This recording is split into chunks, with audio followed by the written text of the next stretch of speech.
A child can have a lot of fun pretending to be different animals.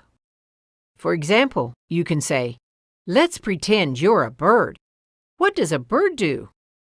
The child might flap their arms like a bird. Or you could say, "Can you act like a monkey?" And they can jump around like a monkey.